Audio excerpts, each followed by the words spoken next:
আসসালামু আলাইকুম রহমতুল্লাহ। ইন্নাল হামদুলিল্লাহ ওয়াসসালাতু ওয়াসসালামু আলা রাসূলিল্লাহ আম্মা বাদ।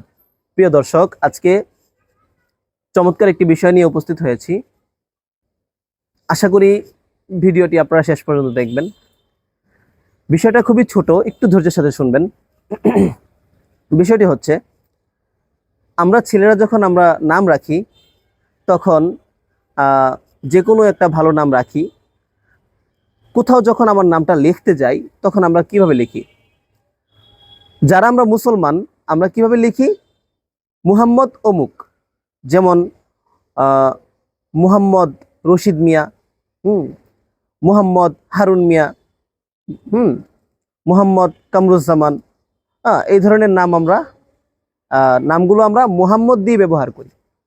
তো মুহাম্মদ ব্যবহার করার কারণটা হয়তো অনেকে জানেন বা অনেকে জানেন না।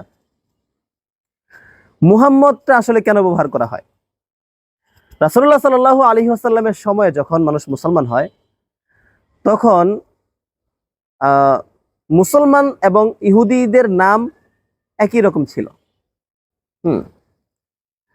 যেমন আব্দুল্লাহ নামের একজন ব্যক্তি মুসলমানও, আবার মা খ্রিস্টান বা ইহুদি বা মূর্তি পূজারী এমন একজনের নাম আছে যে নাম আব্দুল্লাহ। তো ইসলামিক নাম বা সুন্দর সুন্দর এখন আমরা যেগুলো সাহাবীদের নাম হিসেবে দেখি, সেই সাহাবারা একটা সময় ইসলামের মধ্যে ছিলেন না। তাহলে বোঝা গেল কি, আগে নামগুলো সাহাবাদের যে ভালো ভালো নামগুলো, বিধর্মীদের এই নাম ছিল। তো কে মুসলিম কে ইহুদি এটা বোঝার জন্য, কে মূর্তি পূজারী কে মুসলিম এটা বোঝার জন্য, তখন কারা কারা মুহাম্মদের অনুসারী হয়েছে এটা বোঝার জন্য তখন মুহাম্মদ ব্যবহার করতো, সাথে বোঝানো হতো যে আমি মুহাম্মদের উম্মত। তো পরবর্তী সময়ে এমন আসছে যে মুসলমানদের নাম ভিন্ন ধর্মের মানুষের নামের সাথে মিলেই না। যেমন এখন একজন হিন্দুর নাম শুনলেই বোঝা যায় যে এটা হিন্দু, একজন মুসলমানের নাম শুনলেই বোঝা যায় এটা মুসলিম। 99% বেলায় এটা বোঝা যায়। তো এই জন্য এখন মুহাম্মদ লাগানোটা অত জরুরি না।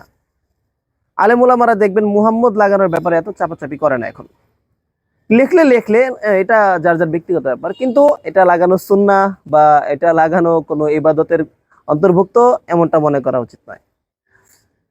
তারপর দ্বিতীয় যে গুরুত্বপূর্ণ আরেকটা বিষয়, সেটা হচ্ছে গিয়ে যে সকল ভাইয়েরা নাম রাখেন মুহাম্মদ, যে সকল ভাইয়েরা নাম মুহাম্মদ রাখেন, তারা কি নামের শুরুতে মুহাম্মদ লিখবেন? আবার যারা নাম রাখে আহমদ, যেমন কথার কথা একজন ভাই রাখলো রিদওয়ান আহমদ, রিদওয়ান আহমদ, তার নামের শুরুতে মুহাম্মদ লেখার কোনো দরকার নেই, কারণ মুহাম্মদ আর আহমদ একই জিনিস। তো মুহাম্মদ নামের শুরুতে আবার আহমদ নামের শেষে মুহাম্মদ রেদওয়ান আহমদ, এটা লেখার কোনো প্রয়োজন নেই। রেদওয়ান আহমদ, মোট কথা হচ্ছে যেমন কারো নাম যদি হয় মুহাম্মদ আলী, মুহাম্মদ আলী এভাবে লিখবে না, শুধু লিখবে মুহাম্মদ আলী।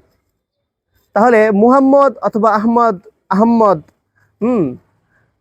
এই ধরনের নামগুলো যারা রাখেন, অথবা নামের একটা অংশ যাদের এটা আছে, তারা নামের শুরুতে মুহাম্মদ ব্যবহার করবেন না। এটা সৌন্দর্য নষ্ট হয়ে যায়।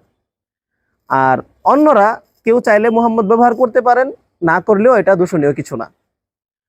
এই হচ্ছে কি বিষয়। আল্লাহ তাআলা আমাদেরকে বিষয়গুলো বোঝার তৌফিক দান করুন। আসসালামু আলাইকুম ওয়া রাহমাতুল্লাহ।